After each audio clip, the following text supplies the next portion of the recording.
আধ্যাত্মিক সাফল্যের আইন। নিম্নলিখিত পৃষ্ঠাগুলিতে ব্যাখ্যা করা অনুশীলনের সাহায্যে কেউ কয়েক বছরের মধ্যে বিকাশের একটি স্তর অর্জন করতে পারে, যার জন্য মানবজাতির বিবর্তনের ধীর গতিতে অগণিত অবতারে ছড়িয়ে পড়া একটি সীমাহীন দীর্ঘ সময়ের প্রয়োজন হবে। এই পদ্ধতিগত মনস্তাত্ত্বিক অনুশীলনগুলির বিজ্ঞানকে আমরা বলি জেনোগা। জেনোগার প্রধান লক্ষ্য হল মস্তিষ্ক কাঠামোর মেটাফিজিওলজি সম্পর্কে আরও ভালো বোঝার মাধ্যমে মনের ঘনত্ব। শুরু করার জন্য আমরা মনকে অত্যন্ত সূক্ষ্ম কম্পনের একটি কার্যকরী ব্যবস্থা হিসাবে বিবেচনা করতে পারি, যাকে ঘূর্ণন বলা হয়, যা সুবিধার জন্য আমরা 4টি বিভাগে বিভক্ত করি। অধ্যায় 1, শারীরবৃত্তীয় মস্তিষ্কের নিকটতম সহযোগী অংশ যখন বিভাগ 4 আমরা আত্মার নিকটতম সহযোগী হিসাবে দেখি। ধারা 1, সেটটা এবং ধারা 4, আত্মান এর মধ্যে আমাদের রয়েছে ধারা 3, অতিরিক্ত সংবেদনশীল উপলব্ধির ক্ষেত্র পরিচালনা করে, এবং ধারা 2, পরবর্তীটি আরও উপবিভক্ত যাতে অনুচ্ছেদ 2 একাই 2টি উপবিভাগ থাকার বিশেষত্ব রয়েছে, সেক 2 কো এবং সেকেন্ড 2 খে। ধারা 2 এর উপধারা শরীরের বা বরং মস্তিষ্কের জালিকুলার অ্যাক্টিভেটিং সিস্টেমের র্যাস সংক্ষেপে মস্তিষ্কের স্টেমে স্নায়ুর শঙ্কুয়াকৃতির গোলকধাঁধায় অবস্থিত। উপধারা কর্টেক্সের সিদ্ধান্ত গ্রহণকারী অঞ্চলে আরও বিতরণের জন্য তথ্যের এই ধরনের আবেগ থালমাসে প্রবেশ করার আগে আমাদের শারীরিক শরীর থেকে উদ্ভূত ইনফরমেশনের প্রবাহকে বাধা দেয়। এটি এমন একটি অবস্থানে রয়েছে যেখানে এটি বেছে নেওয়া বিভিন্ন মেসেজ ইম্পালস পরিবর্তন, টোন ডাউন বা উচ্চারণ, টোন আপ করতে পারে। এটি করতে পারে কারণ এর হাইপোথালমাসের সাথে প্রচুর স্নায়ু সংযোগ রয়েছে, সচেতন মনের সাথে পরামর্শ না করেই সরাসরি শারীরিক ব্যাধিগুলির চ্যানেল রিপোর্ট, যেমন বদহজম, দাতব্যতা। আমাদের শরীরের সমস্ত অচেতন শারীরবৃত্তীয় কার্যকলাপ, যেমন হজম, শ্বাস-প্রশ্বাস, উপধারা কো এর অধীনে পড়ে। এইভাবে আমরা এর ধ্রুবক এবং জটিল নির্দেশিকা সম্পর্কে সচেতন নই। আমাদের পেটে হজমের কাজ, যদি না কিছু ভুল না হয়, তারপর আমরা জড়িত প্রচেষ্টা সম্পর্কে সচেতন কারণ আমরা এটি সচেতন। এই সচেতন হয়ে ওঠা আমরা তখন একটি পেট ব্যথা বলি। উপধারা কো ব্যতীত সমস্ত জীবন একটি দীর্ঘ পেট ব্যথা হবে। উপধারা 2 বে হল মনের সেই অংশ যা আমাদেরকে মনোনিবেশ করতে, ধ্যান করতে, উচ্চ থেকে অন্তর্দৃষ্টি পেতে সক্ষম করে। আসলে এটি শেক থেকে সম্পূর্ণ আলাদা। 1 এবং ধারার উপধারা কো 2 যে আমরা শেক এর মধ্যে যে বলা ন্যায়সঙ্গত। ধারার 1 প্লাস উপধারা কো 2 এবং ধারা 4, 3 প্লাস 2 বে একটি খুব প্রশস্ত উপসাগর রয়েছে। 2 উপমহাদেশকে পৃথককারী নদীর মতো বয়ে চলা এই গালফকে জেনোগায় বলা হয় নোম্যানশোল্যান। মনের একাগ্রতা শব্দের প্রকৃত অর্থে শুরু হয় নোম্যানশোল্যান্ডের অন্যদিকে, অর্থাৎ সেকের উপধারা বি-তে 2 এবং তারপরে আধ্যাত্মিক শৃঙ্খলা মানে জেনোগার মতে ধারা 2 এর ধারা 1 উপধারা কো এর স্বেচ্ছামূলক অথচ উদ্দেশ্যমূলক বিকাশকে আর গণনা করার প্রয়োজন নেই কারণ এর কার্যগুলি একচেটিয়াভাবে একটি শারীরবৃত্তীয় প্রকৃতির।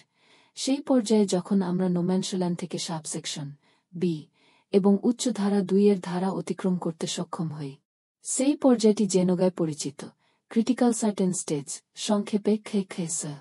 জেনোগাতে আমাদের কাজ হল সেই ক্রিটিক্যাল সার্টেন স্টেজে পৌঁছানো, সেখান থেকে আধ্যাত্মিক অগ্রগতি স্বয়ংক্রিয় এবং প্রচেষ্টাহীন, যা করা এবং না করা থেকে সম্পূর্ণ মুক্ত।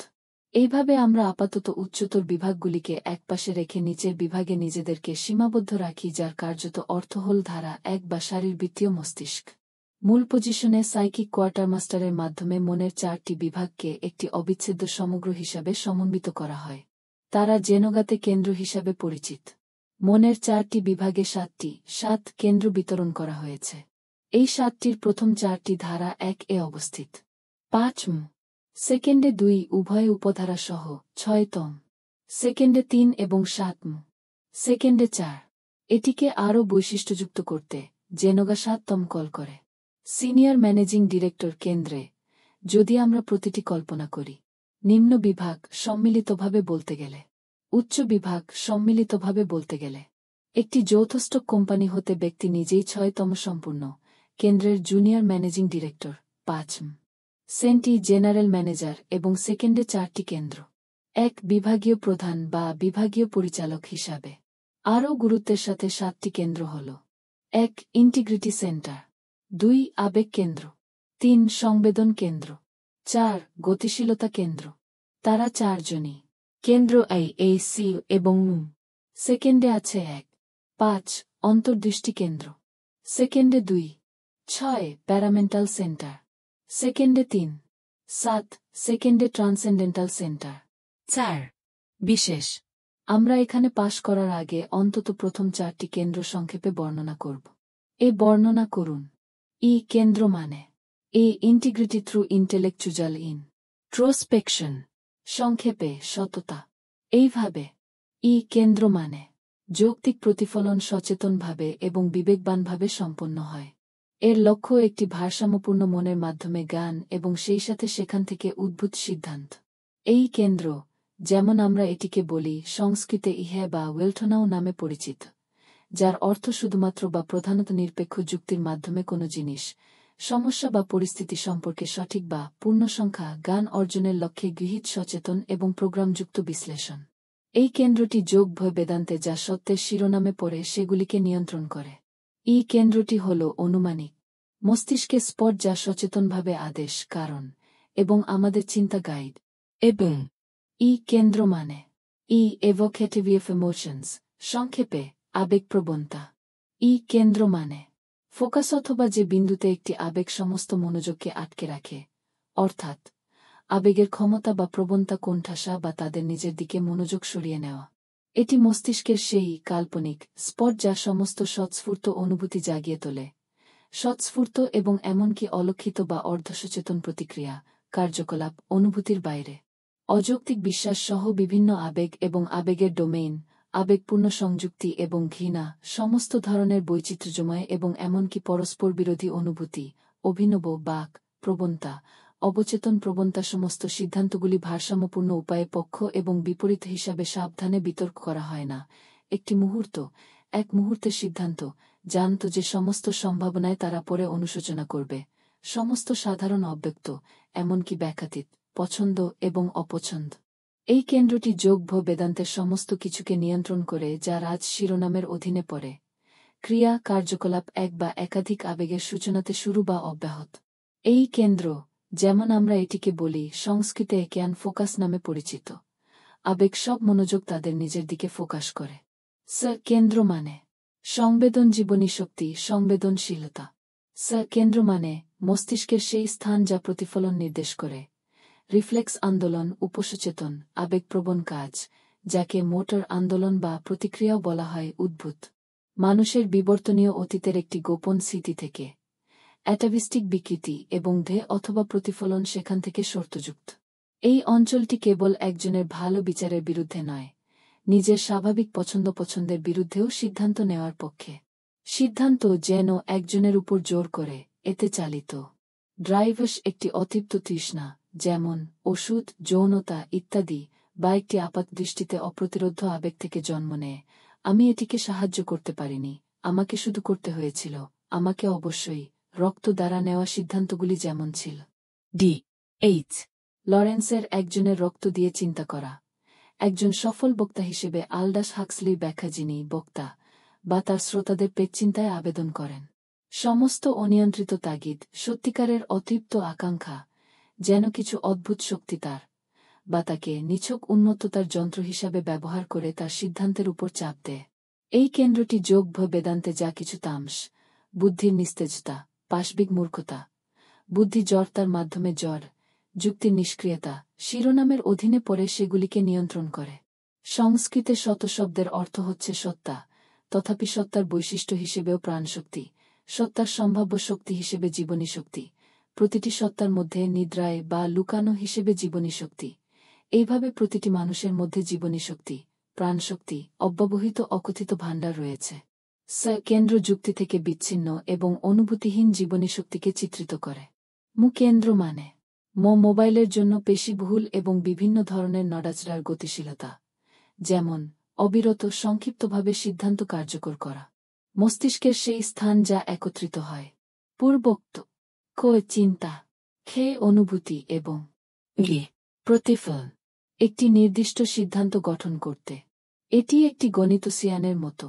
এটি প্রথম 3টি কেন্দ্রে বিভিন্ন তীব্রতা গণনা করে বা পরে হয় যোগফলকে তীব্রতায় কম্পনের ঘূর্ণায়মান একগুলির সমষ্টি করে, যদি সেগুলি এক ধরনের হয়, যেমন সমস্ত প্লাস বা সমস্ত বিযোগ বা ভারসাম্য বজায় রাখে। এটি প্লাস বা বিযোগ যাই হোক না কেন ভাইব্রেশনের উচ্চ স্কোর থাকা পক্ষের কেন্দ্র বা কেন্দ্রের জোড়া পক্ষে এটি সর্বদা বিজয়ী পক্ষের পক্ষে থাকে এবং তাও একটি অনন্য উপায়ে। এটি হারানো পক্ষের কম্পনকে সংখ্যাগরিষ্ঠতার্কের বিযোগকে প্লাস বা তদ্বিপরীত তে রূপান্তরিত করে এবং তারপর সংখ্যাগরিষ্ঠের মোট সংখ্যায় এটিকে যোগ করে। তাই হলে এক ধরনের কাস্টিং ভোটও রয়েছে। এই ধরনের কাস্টিং ভোট সর্বদা প্লাস কম্পনের স্কেলে নিক্ষিপ্ত হয়, কেননা মু কেন্দ্রের নিজস্ব কোনো বিযোগ কম্পন নেই, যদিও এটি ভারসাম্য রক্ষা করার জন্য প্লাস কম্পনের একটি ছোট বল ধারণ করে। মু সংস্কৃতে মানস নামে পরিচিত বা ল্যাটিন পুরুষে যার আক্ষরিক অর্থ মন, সেন্টার মনের মধ্যে আন্তঃবিভাগীয় মেমো বহন করে। এটি মানসিক ক্রিয়াকলাপের একটি প্রধান বৈশিষ্ট্য হিসাবে গতিশীলতাকে বোঝায়। এখন আমরা উচ্চতর বিভাগে এগিয়ে যাওয়ার আগে আমাদের অবশ্যই সেই জটিল নির্দিষ্ট পর্যায়ে পৌঁছানোর জন্য ব্যবহারিক অনুশীলন করতে হবে। কিন্তু কোনো ব্যবহারিক ব্যবস্থাই কোনো কাজে আসে না যদি না আমরা আধ্যাত্মিক জীবনের মূল সমস্যা অথবা সেই বিষয়ে কোনো ধরনের গুরুতর বা উদ্দেশ্যপূর্ণ জীবনযাপনের সঙ্গে সমঝোতা না করিয়া হল। অগণিত প্রতিকূলতা এবং প্রতিকূলতার মধ্যেও কিভাবে কোয়েস্টের প্রতি আমাদের আগ্রহ এবং উৎসাহ বজায় রাখা যায়। তদুপরি আসুন ভুলে গেলে চলবে না যে কঠিনতম বিচারটি দৈনন্দিন জীবনের সেই একঘেয়ে রুটিনের আকারে আসে, যাকে উপযুক্তভাবে বলা হয় গ্রেজার অল ট্যাগ, যা আমাদের শক্তি এবং উৎসাহকে একইভাবে সরিয়ে দেয়। কারণ আমাদের পার্থিব অস্তিত্বের সিংহভাগই খুব অস্বাভাবিক ক্ষেত্রে বাদে তুচ্ছ ঘটনা ও ঘটনা দ্বারা গঠিত। এমনকি একজন প্রাইম মিনিস্টার বা হেমিংওয়েনাইকের প্রয়োজনে দিনের একটা উল্লেখযোগ্য অংশ ড্রেস খুলে দাঁত ব্রাশ করা, গ্লাস থেকে পান করা, প্রধানমন্ত্রী বা হেমিংওয়েনাইক এবং দৈনন্দিন জীবনযাপনের অন্যান্য কম উল্লেখযোগ্য কাজ। দুর্দান্ত মানে অসাধারণ ঘটনা ঘটতে পারে, তবে খুব কমই একজন গড় ব্যক্তির জীবনে।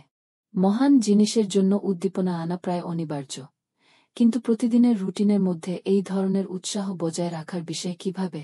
আধ্যাত্মিক পথে একজন শিক্ষানবিশের জন্য অ্যাসিড পরীক্ষা জীবনের সাধারণ বিবরণের মাঝেও কোয়েস্টের প্রতি আগ্রহ বজায় রাখার মধ্যে নিহিত। প্রতিদিনের অস্তিত্বের তুচ্ছ জ্বালাতনের দ্বারা সৃষ্ট অবিরাম উস্কানি সত্ত্বেও সামঞ্জস্য বজায় রাখা একটি দৃঢ়তা দাবি করে, যা কেবল মুষ্টিমেয় সক্ষম।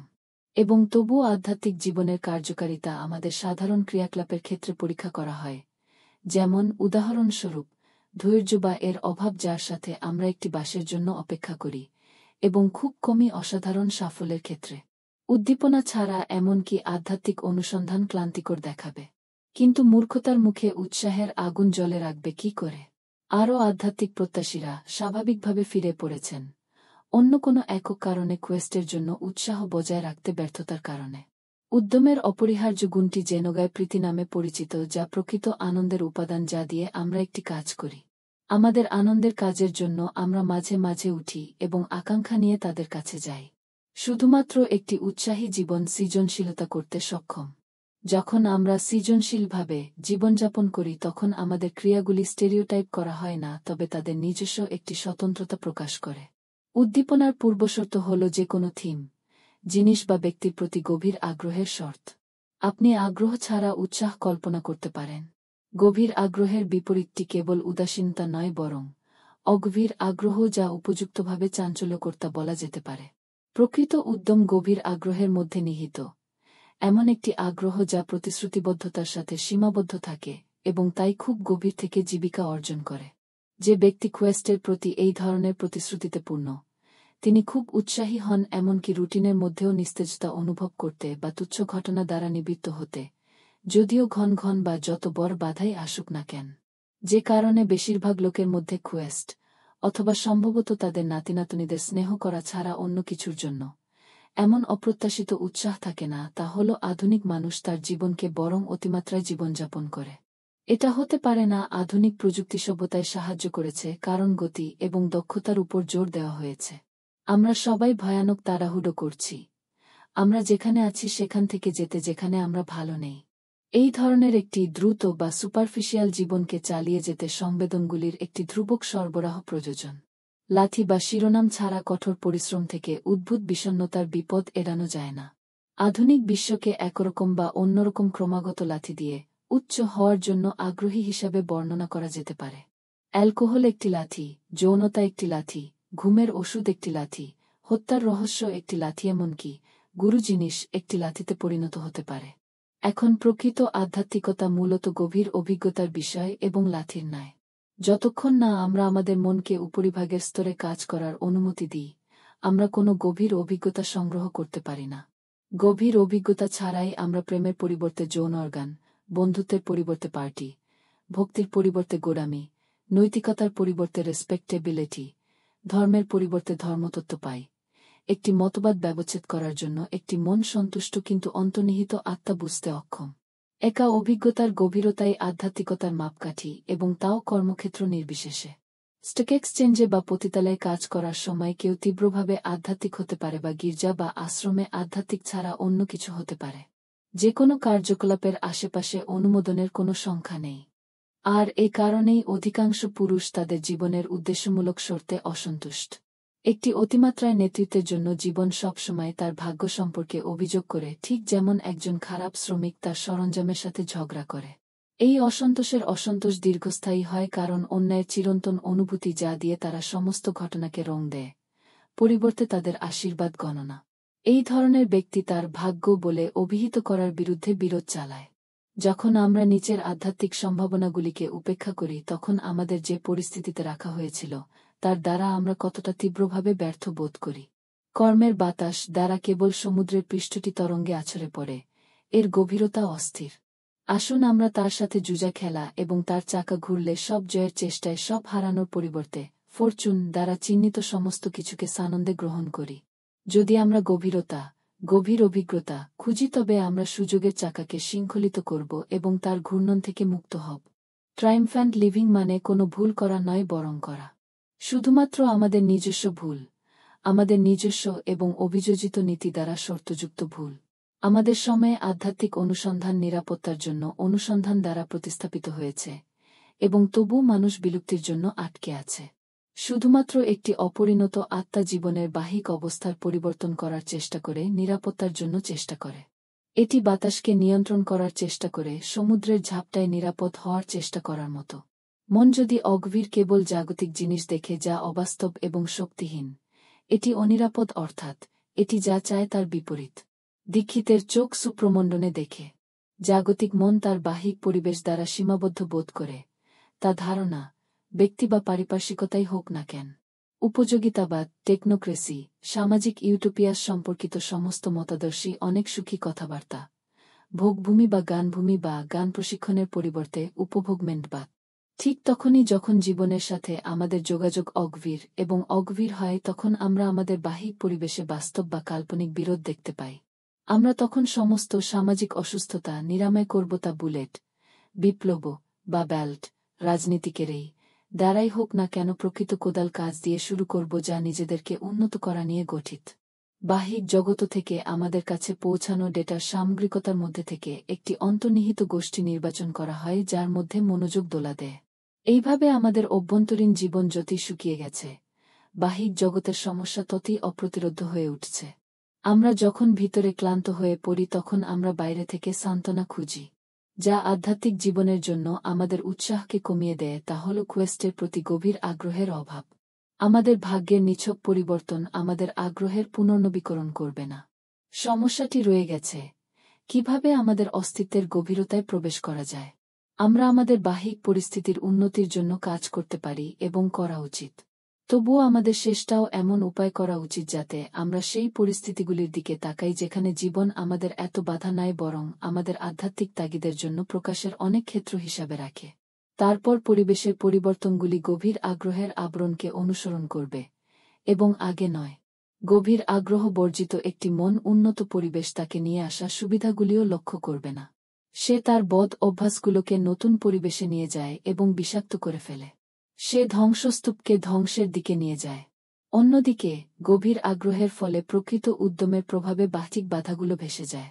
বিষয়গতভাবে যা প্রফাউন্ড ইন্টারেস্ট হিসেবে অনুভূত হয়, তা বস্তুনিষ্ঠ বিশ্বে প্রকৃত উদ্দীপনা হিসেবে তার অভিব্যক্তি খুঁজে পায়। গভীর আগ্রহ বলতে আমরা এমন একটি সুদকে বুঝি যে এত গভীরে কোনো সুনির্দিষ্ট বিষয়ের জন্য বা তার বিষয়ে আগ্রহ থাকা বন্ধ করে দেয় এবং কোনো নির্দিষ্ট বস্তুর সাথে সম্পর্কহীন স্বার্থে পরিণত হয়। স্বার্থের এই অবস্থাই প্রকৃত উদ্দীপনা নিয়ে আসে। একটি নির্দিষ্ট বস্তুর প্রতি আগ্রহ উচ্চতর সংবেদনশীলতার জন্য অত্যাবশ্যক মুক্তমনাকে বাদ দেয়। উচ্চতা সংবেদনশীলতা এবং উদ্দীপনা একসাথে যায়। উচ্চতর সংবেদনশীলতা এবং উদ্দীপনা ছাড়া এমনকি মহান আনন্দ, তারা পার্থিব বা স্বর্গীয়, বিষয়গতভাবে নিস্তেজ হিসাবে অনুভব করা হবে। কোনো কল্যাণ রাষ্ট্র, কোনো পার্থিব ইউটোপিয়া, কোনো স্বর্গীয় স্বর্গ এমন একটি মনের মধ্যে আশীর্বাদ ঢেলে দিতে পারে না, যাদের গ্রহণ করার জায়গা নেই, যেমন একটি অগভীর মনের ক্ষেত্রে হয়। হোচেইমারের মহাসাগর, ওফিনচাসের মতো একটি গলা, একটি জুতো কালোকে খুশি করতে পারে না। অন্যদিকে, যদি আমরা আমাদের সংবেদনশীল ধারণশক্তিকে প্রসারিত করতে পারি, তাহলে আমাদের জীবন প্রতিদিনের কষ্টের মধ্যেও গভীর অভিজ্ঞতার মুহূর্তের মধ্য দিয়ে যাবে। এই আলোতে দেখা গেলে এমনকি রুটিন এবং তুচ্ছ বিষয়গুলিও তাৎপর্যপূর্ণ হয়ে ওঠে। এখন জেনোগার কেন্দ্র, 4 বিভাগীয় মনের সমস্ত কাল্পনিক বিন্দু, কুণ্ডলিনী যোগের চক্র এর সাথে বিভ্রান্ত হওয়া উচিত নয়। শুরুতে সমস্ত ব্যাখ্যা ভুল, যা দাবি করে যে এই চক্রগুলি মেরুদণ্ডের ছিদ্রের ভিতরে অবস্থিত। শুধুমাত্র প্রথম চক্র, স্পাইনাল কলামের গোড়ায় অবস্থিত। সঠিকভাবে বলা যেতে পারে মেরুদণ্ডের ছিদ্রের ভিতরে অবস্থিত। ইতিমধ্যেই দ্বিতীয় চক্র, মেরুদণ্ডের সামান্য উপরে, স্থূল শরীরের বাইরে এবং পিছনে অবস্থিত, এবং এভাবেই এক ধরনের অর্ধচাঁদ, স্থূল দেহের পিছনে অবতল, তার টিপগুলির সাথে মেরুদণ্ডের ভিত্তির সাথে মিলিত হওয়া পর্যন্ত একটি বিন্দু উপরে ঘোরাফেরা করে এবং প্রায় মাথার শিখর স্পর্শ করে। চক্রগুলি যখন বিকশিত হয় তখন দেহের সামনে পারস্পরিক বিন্দুগুলি দেখা দেয়, যা মেরিডিয়ান থেকে তাদের নিজস্ব বিচ্যুতির সমান। অনুরূপ অর্ধচন্দ্র এখন শরীরের সামনে প্রক্ষিপ্ত হয়, স্থূল দেহের পিছনে চক্রের সাথে যুক্ত অনুভূমিক অক্ষগুলি সহ, যাকে বলা হয় কারণ দেহকে এখনও অর্ধচন্দ্রের চেয়ে আরও সূক্ষ্ম বলে মনে করা হয়। চক্রের রেখা যার পিছনে সম্মিলিতভাবে সূক্ষ্ম শরীর গঠন করে। জেনোগার কেন্দ্রগুলির এই সমস্ত কিছুর সাথে খুব একটা সম্পর্ক নেই। এই মুহূর্তে আমরা একটি গুরুত্বপূর্ণ শব্দ বা একটি পদের যমজ অনুমান করতে পারি। ভেসেন্স শব্দটি যখন বহুবচনে ব্যবহৃত হয় এবং একটি ছোট ভে দিয়ে, মানে প্রেডিসপোজিশনস, সব ধরনের মানসিক এবং অন্যথায় প্রবণতা এবং অসঙ্গতি সহ। একই শব্দ ভেসেন যখন একবচনে ব্যবহৃত হয় এবং একটি মূলধন ভে সহ, মানে সাধারণ মানসিক প্রবণতা বা বরং সংবিধান শিক্ষা, সাংবিধানিক আইনের অনুরূপ, উপরে উল্লিখিত প্রেডিসপোজিশনস থেকে উদ্ভূত। নিজের ভাষণের বিপরীতে একটি মানসিক রেজলিউশন ক্ষতির সম্মুখীন হবে, ঠিক যেমন একটি আইন সংবিধানের বিরুদ্ধে অকার্যকর। ভেসেন নিয়ে গঠিত, তবুও অতীতের প্রয়োজনীয় উপাদানগুলির প্রাকজন্মপূর্ব অতীত সহ এর যোগ করা একের মোট উপরে এবং তার বাইরেও স্মৃতিতে এতটা টিকে থাকে না যতটা অস্তিত্বে। মৃত্যুর মুহূর্তে একক বাসনাগুলি উল্লিখিত প্যাটার্ন অনুসারে স্ফটিক হয়ে যায়। এই প্যাটার্নটি পরবর্তী অবতারের ভাষণের প্রোটোটাইপ হিসেবে কাজ করবে।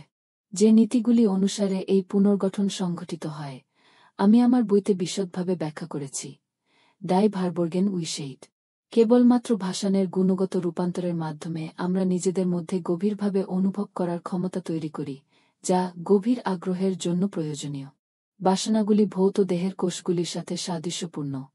অপসারণ এবং পুনর্নবীকরণ একটি ধ্রুবক প্রক্রিয়া আছে। নির্গত ভাষণ যেমন নির্মূল কোষগুলি নতুন দ্বারা প্রতিস্থাপিত হয়। কি উপাদান থেকে এই নতুন কোষ তৈরি করা হয়? এর মধ্যে প্রধানত আমরা পুষ্টি, খাবার ও পানীয় নিয়ে থাকি। এবং কোন জিনিসগুলি থেকে প্রতিস্থাপনকারী বাসনাগুলি গঠিত হয়? পুষ্টি গ্রহণের প্রতিটি কাজের সাথে চিন্তাভাবনাগুলি মানসিক গুণের সাথে সাদৃশ্যপূর্ণ। খাওয়ার সময় যদি আমরা ঘৃণাতে পরিপূর্ণ হই, তবে আমরা ঘৃণা জাতের ভাষণের একটি অপ্রয়োজনীয় সরবরাহ তৈরি করি। যদি রাগে পূর্ণ হয়, রাগ বৈচিত্র্যের এবং আরও অনেক কিছু। এইভাবে জেনোগা খাওয়া এবং পান করার সময় আপনি কিভাবে চিন্তা করেন এবং অনুভব করেন তা সর্বোত্তম গুরুত্ব দেয়। সাইকিক টেম্পেস্টের একটি থেরাপিউটিক মান আছে। এটি সমস্ত মৃত জিনিস বন্ধ করে দেয় এবং তাই অতীতের বোঝা দূর হয়ে যায়। শেক্সপিয়ার তার সবচেয়ে গুপ্ত নাটকের শিরোনাম হিসাবে টেম্পেস্ট শব্দটি ব্যবহার করে সত্যিই এটিই বোঝাতে চেয়েছিলেন। ঝড় ছাড়া আমাদের মন শান্ত থাকবে এবং তাই গভীর আগ্রহের দ্বারা গভীরভাবে আলোড়িত হতে পারে না। এমনকি জার্মান শব্দ বেবেন, যেমন এরদোবেবেনতেও, মূলত ইন্দো ইউরোপীয় শব্দ থেকে উদ্ভূত সমুদ্রকম্পন, স্টর্ম, ঝড়, এর এই অর্থ ছিল বিপ্রাহ, যার অর্থ ডিসিকে অভ্যন্তরীণভাবে আলোড়িত করে। এমন মনস্তাত্ত্বিক ঝড় কোনো মধুচন্দ্রিমা নয়। একজন ঝড়কে প্রতিরোধ করার প্রলোভনে, সম্পূর্ণভাবে ভেসে যাওয়ার ভয়ে এবং আত্মসমর্পণের ইচ্ছায় ছিঁড়ে যায়। এই পরস্পর বিরোধী ইচ্ছাগুলো অনেক বিভ্রান্তির সৃষ্টি করে। প্রকৃতপক্ষে বিভ্রান্তি হল ঝড়ের একটি সহগামী এবং এমন মুহূর্তে যে সিদ্ধান্তই নেওয়া হোক না কেন তা বিভ্রান্তিকে আরও বিভ্রান্ত করে তোলে। মনস্তাত্ত্বিক বিপর্যয়ের মধ্যে একজনকে অবশ্যই একজন জুরি অ্যাঙ্কর খুঁজে বের করতে হবে, যে কোনো কিছু যা আমাদের বাইরে থাকতে সাহায্য করবে। যদি আমরা কোনো প্রতিরোধের প্রস্তাব না দিই, তবে ঝড় নিজেই কাজ করার সুযোগ পাবে, ফলস্বরূপ বাসনাকে একটি রূপান্তরকারী পরিষ্কার করা হবে। ঝড় শুদ্ধ মানসিকতার জন্য একটি নতুন মানসিক মনোভাব উন্মোচিত হবে। বলা বাহুল্য, একটি নতুন বাসনা জীবনের প্রতি তার নতুন সর্বাঙ্গীন মনোভাবের সাথে সর্বদা উৎসাহের স্রোত দ্বারা অনুষঙ্গী হয়, কারণ গভীর আগ্রহ এখন জাগ্রত হয়েছে। সাহসী হতে সাহস করুন। আপনার জীবনে কিছু প্রশমিত করার জন্য তুষারপাতকে আমন্ত্রণ জানান। নিরাপত্তা ভুলে যাও, এটি একটি ইঁদুরের ওয়েলটান চাও। একটি কাকও পছন্দের শস্য খেয়ে 100 বছর বাঁচবে। বোবা চালিত গবাদি পশুর মতো হয় না, জীবনের যুদ্ধক্ষেত্রে যোদ্ধা হও। সমস্ত জীবন একটি চ্যালেঞ্জ। আপনি কিভাবে নিরাপত্তা খুঁজে পেতে আশা করেন যখন সমস্ত জীবন একটি চ্যালেঞ্জ? যদি সমস্ত জীবন একটি চ্যালেঞ্জ হয়, যদি আপনি সতর্ক এবং সতর্ক না হন, তবে আপনি যা পাবেন তা হল একটি মিথ্যা নিরাপত্তা, একটি দ্রুতগতির মুদ্রাস্ফীতির সময় একটি সঞ্চয়ী ব্যাংক অ্যাকাউন্টের নিরাপত্তার মতো। আপনি যদি সজাগ না থাকেন তবে হয় আপনি জীবনের চ্যালেঞ্জগুলি সম্পর্কে সচেতন নন, বা এমনকি সেগুলি জেনেও আপনি এতটাই কাদামাটিতে লেগে আছেন যে একেবারে স্থবির হয়ে পড়েছেন। এখন সম্পূর্ণ স্থবির অস্তিত্বে গভীর আগ্রহ, লাথি ছাড়া অন্য কিছুর জন্য কিভাবে হতে পারে? ঝড়ের মোকাবিলা করার জন্য একটি অসামান্য সাহস জড়িত। তবুও অভ্যন্তরীণ একাকিত্বের সেই অবস্থা যখন আপনি একটি মনস্তাত্ত্বিক ঝড়ের সম্পূর্ণ প্রভাবের মুখোমুখি হন, তখন এটি একটি উচ্চ শৃঙ্খলার মানসিক পুনর্নবীকরণ নিয়ে আসে। ঝড়ের সেই ধরনের নিষ্ঠুরতায়, ঝড়ের সময় গাছের মরা পাতা এবং ডালপালা ঝরে পড়ার সাথে সাথে আমাদের পূর্বের পরিবেশের প্রতিবন্ধকতা দূর হয়ে যায়। অতীত কোনো জটিল পিছনে রেখে মুছে ফেলা হয়েছে। তুষার পরবর্তী ভবিষ্যৎ দেখুন, যা অকথিত আধ্যাত্মিক সম্ভাবনায় ভরপুর। বিবর্তনের ক্রিয়াকলাপের ধারাবাহিকতার জন্য ধীরে ধীরে নীতি রয়েছে। প্রকৃতপক্ষে কান্টের মতে, যিনি এই শব্দটি তৈরি করেছিলেন এবং অনেকে মনে করেন ডারউইন নয়, এটিকে সেই কারণেই বিবর্তন বলা হয় কারণ ক্রমান্বয় থেকে বিচ্ছিন্ন যে কোনো পরিবর্তনকে বিপ্লবও বলা যেতে পারে, যেমন শিল্প বিপ্লব। তবুও আধ্যাত্মিক জীবন হচ্ছে সত্তার একটি সম্পূর্ণ নতুন মাত্রা, তাই এটি ক্রমান্বয়তার নীতি নয়, বা সেই বিষয়ে বিপ্লব নয়, বরং তাৎক্ষণিকতার নীতি, যা এখানে কাজ করে। এই তাৎক্ষণিকতা সেই ক্রিটিক্যাল সার্টেন স্টেজে সংক্ষেপে সম্ভব হয়ে ওঠে। CCS মাটি প্রদান করে যেখানে আধ্যাত্মিক উদ্ভিদ বৃদ্ধি পেতে পারে। মন মানসিক পরিবর্তনের বিন্দুতে স্থির হয়, সেখান থেকে ট্রানজিট এক উচ্চতর বিভাগে। পরিবর্তনের এই মুহূর্তে আধ্যাত্মিক রূপান্তর বিবর্তনমূলক হতে থেমে যায় এবং বিপ্লবী হয়ে ওঠে। এই আকস্মিক পরিবর্তনের রহস্যময় ঘটনা তাৎক্ষণিক, তাই আমাদের শব্দ তাৎক্ষণিকতা। আধ্যাত্মিক পথ আবিষ্কৃত না হওয়া পর্যন্ত পথদলিত করা যাবে না। খুঁজে পাওয়ার আগে আধ্যাত্মিক পথে চলার প্রচেষ্টা অকথ্য অপ্রয়োজনীয় অসুবিধার জন্ম দেয়। তারপরের ফলাফল হল ক্লান্তি, হতাশা এবং হতাশা, কারণ সেই ভিতরের আনন্দের উপাদানটি, জেনগাতে প্রীতি বলা হয়, অনুপস্থিত। আধ্যাত্মিক বইগুলিতে শেখানো জীবনযাত্রার একটি বিশেষ প্যাটার্ন অনুকরণ করার প্রচেষ্টা পথের আবিষ্কার নয়, বরং জীবনকে সেই প্যাটার্নের সাথে খাপ খাইয়ে নেওয়ার এবং সীমাবদ্ধ করার একটি নিছক প্রচেষ্টা। এই আনন্দহীন অনুকরণকে জেনগার প্রীতি, জয়ত্রু সৃজনশীল শৃঙ্খলা, এর বিপরীতে অসৃজনশীল শৃঙ্খলা বলা যেতে পারে। স্বতঃস্ফূর্ততা এবং সৃজনশীলতা ব্যতীত জীবনযাপনের যে কোনো লুকানো সিস্টেম, কিছু সিস্টেম অনুসারে জীবনযাপন আনন্দহীন হতে বাধ্য, কারণ এটি শুধুমাত্র কার্যকরী সুস্থতার মেজাজে থাকে। যে অনুভূতি আপনি কিছু আবিষ্কার করার পরে বা এমনকি আপনার আবিষ্কার করার পরেও পান। আবিষ্কারের পথে নিজের অগ্রগতি অথবা যে কোনো ক্ষেত্রে বা যে কোনো বিষয়ে অগ্রগতি করার অনুভূতি, যে আমাদের নিজের জীবনের প্রতিদিনের উন্মোচনের একটি সৃজনশীল আনন্দ অপারেন্টে পরিণত হয়। প্রত্যেক মানুষ যদি একজন চিন্তাবিদ হতো তবে সেখানে যতগুলি আধ্যাত্মিক পথ থাকবে ততটা মানুষ আছে। তবুও প্রতিটি নির্দিষ্ট ব্যক্তির জন্য একটি মাত্র পথ আছে। তিনি সঠিকভাবে কেবল সেই পথেই চলতে পারেন যা তিনি এই জীবনে নিজের জন্য আবিষ্কার করেছেন এবং যেটি একই সময়ে তার বাসনার জন্য উপযুক্ত। এমন পথে তার জন্য সবকিছুই স্বাভাবিক ও স্বতঃস্ফূর্ত হয়ে ওঠে। অন্য পথে চলার সময় তিনি যা নন বলে মনে করেন তা হয়ে উঠতে বাধা অনুভব করেন। পথের আবিষ্কার তার অস্তিত্বের প্রমাণ দেয়। আবিষ্কার নতুন তথ্য বা ইতিমধ্যে পরিচিত তথ্যের মধ্যে একটি নতুন সম্পর্ক বোঝায়। যেখানে আবিষ্কার একটি মনোযৌক্তিক মুহূর্ত, যেমন ভালোবাসা, বিশ্বাস বা আধ্যাত্মিক পথের আবিষ্কার হিসাবে, এটির একটি গতিশীল মাত্রা রয়েছে। এই ধরনের মনস্তাত্ত্বিক সত্তাকে আবিষ্কার করার অর্থ একই সাথে আবিষ্কার করা যে আবিষ্কৃত মুহূর্তটি এখন আর নেই যেখানে এটি ছিল, কারণ সমস্ত জীবনই নড়াচড়া। মুহূর্তের আত্মসমর্পণ, এক মুহূর্তের আত্মসমর্পণের সেই ভয়ঙ্কর সাহস যা সারা জীবন বিচক্ষণতা প্রত্যাহার করতে পারে না। যেহেতু আমাদের মনস্তাত্ত্বিক সংবিধান নিরবচ্ছিন্নভাবে চিন্তা থেকে চিন্তা, মেজাজ থেকে মেজাজে পরিবর্তিত হচ্ছে, তাই মনস্তাত্ত্বিক সেটিংস পরিবর্তনের মধ্যে পথটিও প্রতিদিন নতুন করে আবিষ্কার করতে হবে। একবার পাওয়া পথটি পরিবর্তনশীল মনোযৌক্তিক পরিবেশে লুকিয়ে থাকার প্রবণতা রয়েছে, এবং এটিকে নতুন করে রপ্ত করতে হবে। জেনোগা সম্পর্কে অজ্ঞ ব্যক্তি মনে করতে পারে পথের এই ক্রমাগত পুনরাবিষ্কারকে একঘেয়ে এবং ক্লান্তিকর ব্যায়ামকে LCM এবং গেখেনো গাণিতিক ভগ্নাংশের যা তার স্কুল জীবনের স্মৃতিকে জর্জরিত করে। সাইকোআধ্যাত্মিক আবিষ্কার, তবে, একঘেয়েমি বাদ দেয় কারণ এই ধরনের আবিষ্কার সবসময় এটি সম্পর্কে রোমাঞ্চকর। এমনকি আধ্যাত্মিক পথের পুনরাবৃত্ত আবিষ্কারও রোমাঞ্চের সাথে একটি উদ্দীপনামূলক অভিজ্ঞতা। কিক দ্বারা প্রদত্ত যেকোনো থেকে রোমাঞ্চ ভালো। রোমাঞ্চটি খুঁজে বের করার মধ্যে রয়েছে টিভি ভয়ঙ্কর একজন চতুর গোয়েন্দার মতো, যেখানে পথটি প্রতিটি নতুন মনস্তাত্ত্বিক পরিস্থিতির মধ্যে লুকিয়ে থাকতে পারে যার সাথে জীবন আমাদের প্রতিনিয়ত বিরক্ত করে। গোয়েন্দা বাজানো কি নিস্তেজ হতে পারে? আমরা বলি খেলছি, কারণ আধ্যাত্মিক জীবন খেলা নয়।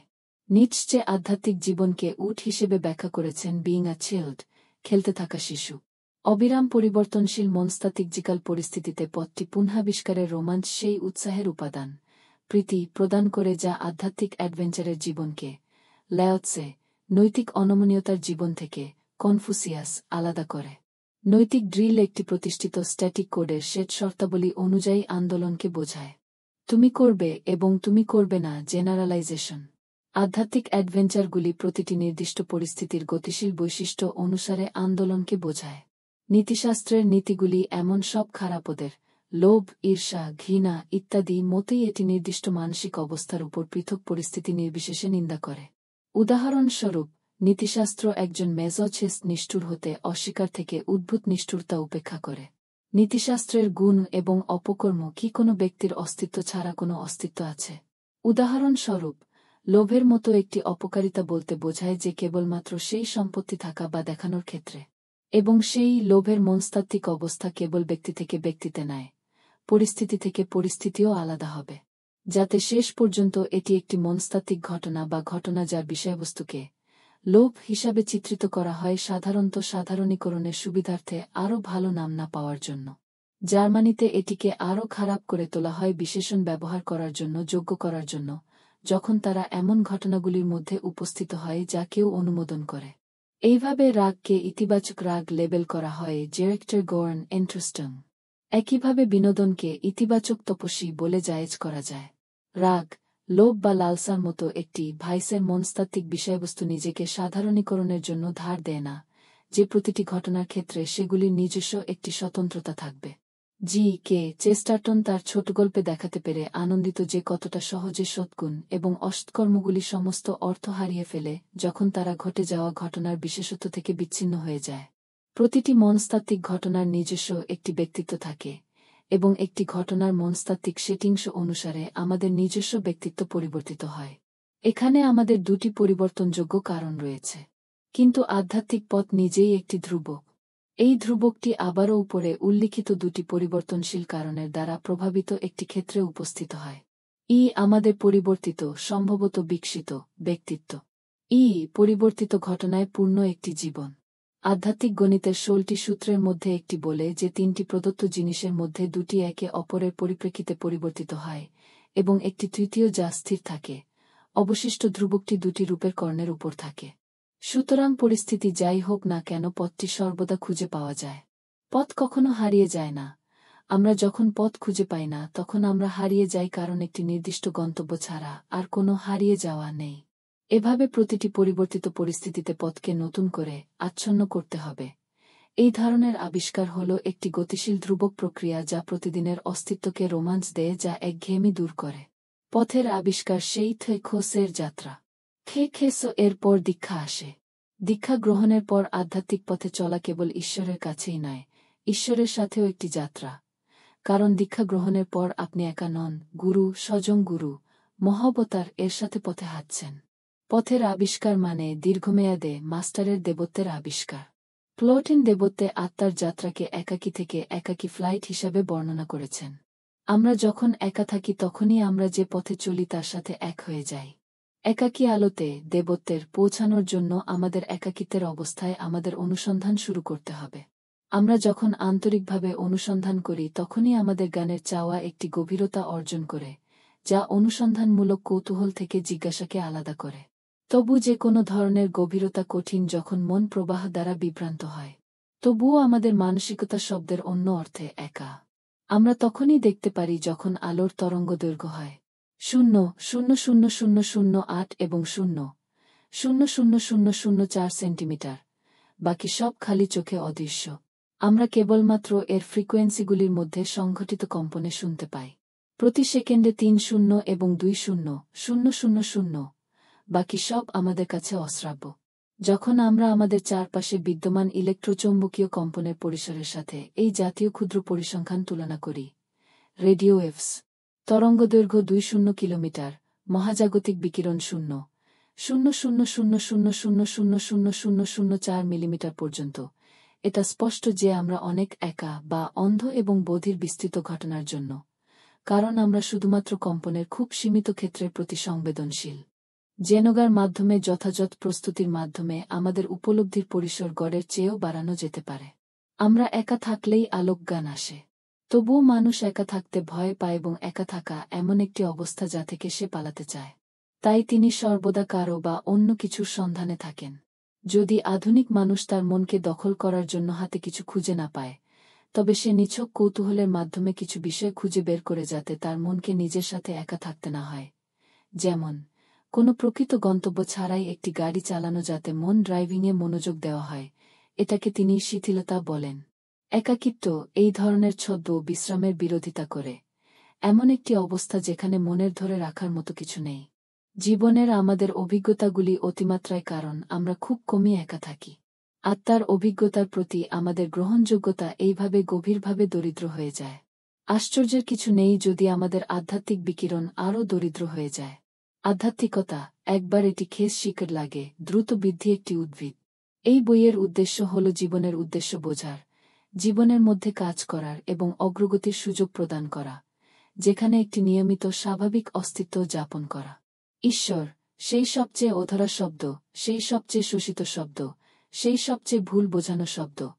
যদি ঈশ্বর হন, তাহলে তিনি কি এমন হতে পারেন যে তার জন্য বিশেষ অবস্থার সাথে সবচেয়ে কঠিন এবং অদ্ভুত অনুশীলনের প্রয়োজন হয়, যেখানে তাকে খুব কম লোকই খুঁজে পায়? তাহলে তিনি আমাদের যুগের ঈশ্বর নন। একজন পরিণত হওয়ার সাথে সাথে কিছু গুরুত্বপূর্ণ প্রশ্ন অনিবার্যভাবে মনে আসে। 1. জন্ম ও জীবনের উদ্দেশ্য কি? 2. সাধারণ ম্যান ইন দ্য স্ট্রিট কি কখনো উত্তরটি জানতে পারে বা এটি তার বোধগম্যতার বাইরে এবং কয়েকজনের জন্যই সেরা? 3. স্বাধীন ইচ্ছা কি মানুষকে দেওয়া হয়েছে নাকি সবকিছুই কি পূর্বনির্ধারিত, চিহ্নিত এবং ন্যূনতম বিষতে টানা অনন্তকালের জন্য? যদি এমন হয় তবে জীবন সত্যিই তার কিছু আকর্ষণ হারাবে এবং সৎ পুরুষদের জন্য কোনো আশা থাকবে না, যারা আন্তরিকভাবে তাদের জীবন দিয়ে সার্থক কিছু করতে চান। 4. আমরা যে নামেই জানি না কেন সৃষ্টির পিছনে কিছু শক্তি আছে। এর আইনগুলি জানা এবং বোঝা কি সম্ভব বা আমাদের কি সেগুলিকে অন্ধভাবে গ্রহণ করতে হবে কারণ সসীম হওয়ার কারণে আমরা অসীমকে উপলব্ধি করতে পারি না? 5. সেখানে কি একটি সুবর্ণ মধ্যম রাস্তা আছে, একটি প্রাক্তন প্রশ্রয় বা সম্পূর্ণ অস্বীকারের ন্যায়? 6. উত্তর খোঁজার জন্য মানুষকে কি জ্ঞান ও উন্নতি ত্যাগ করতে হবে নাকি পার্থিব সবকিছু ত্যাগ করে সন্ন্যাসী হতে হবে? শৈশব থেকেই এই এবং অনুরূপ প্রশ্ন আমাকে নিপীড়িত করেছিল। জীবনের মৌলিক সমস্যাগুলির উপর জিজ্ঞাসাবাদের একটি আবেগপূর্ণ নোট, গানের জন্য একটি অপ্রীতিকর ক্ষুধা। আমি বিভিন্ন উপায়ে পরীক্ষা করেছি, আনন্দদায়ক এবং অপ্রীতিকর, সহজ এবং কঠিন, অদ্ভুত এবং সাধারণ। নিজেকে নানাভাবে নির্যাতন করেছি। আমি আমার মন খোলা রেখেছি এবং আমি প্রতিটি তত্ত্বকে একটি ন্যায্য সুযোগ দিয়েছি।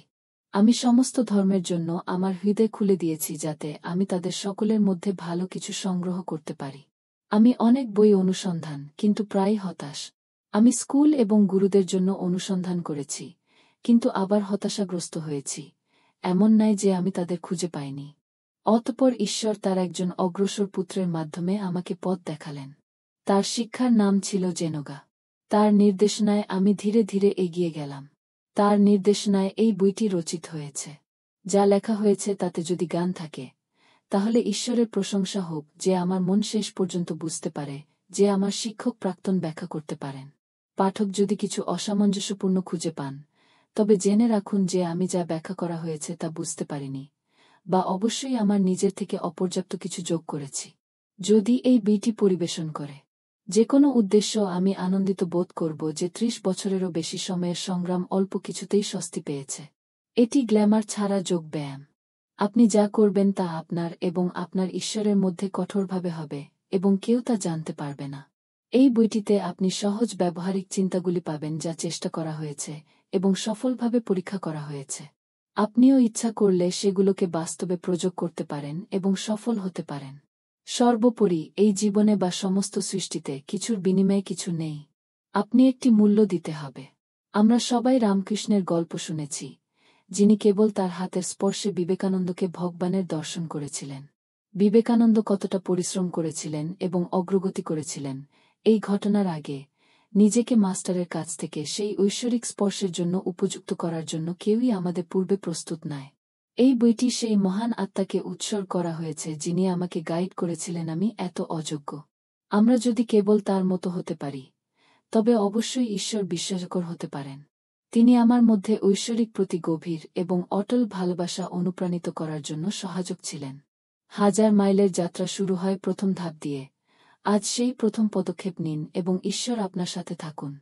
আমরা কোথাও থেকে এসেছি, আবার কোথাও যাচ্ছি।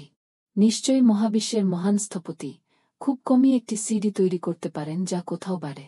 আগমনের নিশ্চয়তা অনুশীলনে রয়েছে।